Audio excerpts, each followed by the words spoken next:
आज আমি বানাচ্ছি রসগোল্লা। দেখুন, এর আগে 10-12 বার রসগোল্লা বানিয়েছি, কিন্তু হয়তো ফেটে গেছে বা নরম হয়নি। আমি এখন পারফেক্ট রসগোল্লা দোকানের মতো বানিয়ে দেখাচ্ছি। অনেক চেষ্টা করে একদম নরম সফট রসগোল্লা বানিয়ে দেখাচ্ছি। বানানোর জন্য এখানে গাই দুধ নিয়ে রসগোল্লা গাই দুধের বানালে ভালো হয়, ছানাটা বেশ ভালো বেরায়, কিন্তু আমি এখানে প্যাকেট দুধে বানিয়ে দেখাচ্ছি। এখানে আমি 1.5 লিটার দুধ নিয়েছি। চামচের সাহায্যে গরম করতে হবে। ছানা বানানোর জন্য এখানে সর বা ওই মালাই যে উপর থেকে এসে যায় ওটা করা যাবে না, এটা চামচ দিয়েই গরম করতে হবে আস্তে আস্তে করে।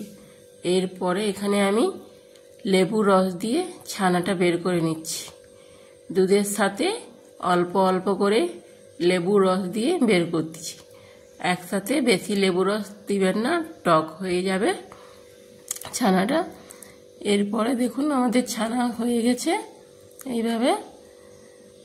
এরপরে একটা পাতলা কাপড়ে আমি ছানাটা ছেঁকে নিচ্ছি, জলটা বের করে দিচ্ছি,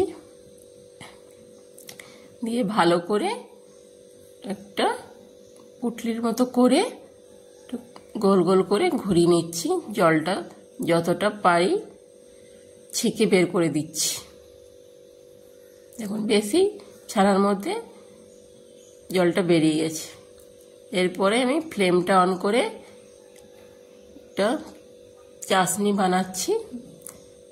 1 গ্লাস জল, 1 বাটি চিনি দিয়ে চাশনি বেশি, এখানে চাশনিটা তার বানানো যাবে না, এটা হালকা একটা চাশনি সিরাপ বানাচ্ছি, এটা যেমন তেল হয় তেলের মতো। এরপরে আমি বের করে নিচ্ছি, হয়ে গেছে। পরে একটা টিফিনের মধ্যে ঢেলে দিচ্ছি, ঠান্ডা করে এটা ঢেকে ফ্রিজের মধ্যে রেখে দিচ্ছি। এরপরে 2 ঘন্টা এটা ঝুলিয়ে রাখতে হবে। আর কিছু এর মধ্যে ভারী কিছু দিয়ে চিপে রাখলে আধ ঘন্টা লাগবে। আমি ঝুলিয়ে রেখেছিলাম জলটা ঝরানোর জন্য বেসিংয়ের উপরে 2 ঘন্টা। এরপরে আমি দেখুন তো হয়ে গেছে, জল ঝরানো ভালো করে আমাদের জলটা ঝরে গেছে। এখানে পনিরটা আমাদের ছানাটা আমাদের বেরিয়েছে 200 গ্রাম। দেখুন আমি কিভাবে এটাকে ভালো করে মাখতেছি, হালকা হাতে এটা ভালো করে থেসে নিচ্ছি। এরপরে 200 গ্রাম এখানে ছানা বেরিয়েছে, তে ছোট চামচের 4 চামচের 1.5 চামচ ময়দা দিয়েছি।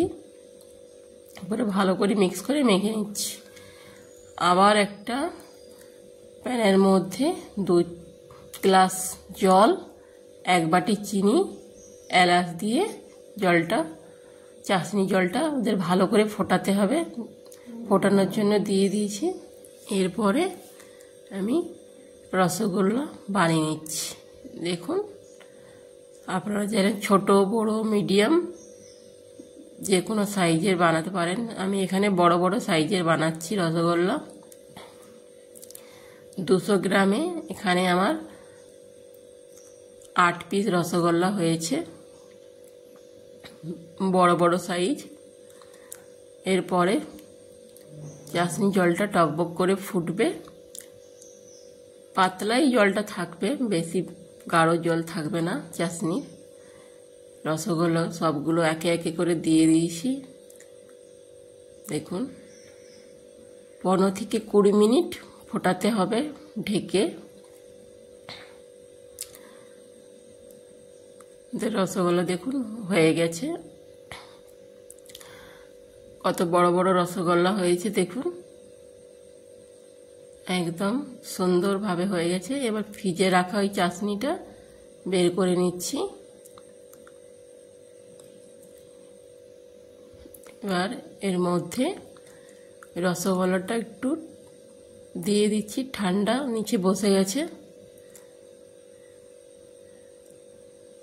গরম গরম রসগোল্লা সব বের করে নিচ্ছি একে একে করে। দেখুন আমাদের রসগোল্লা খুব সুন্দর হয়ে গেছে, পারফেক্ট। এভাবে আপনারাও বানিয়ে খাবেন। ভালো লাগলে জানাবেন কেমন বানিয়েছি। খুব সুন্দর। Tata, bye bye.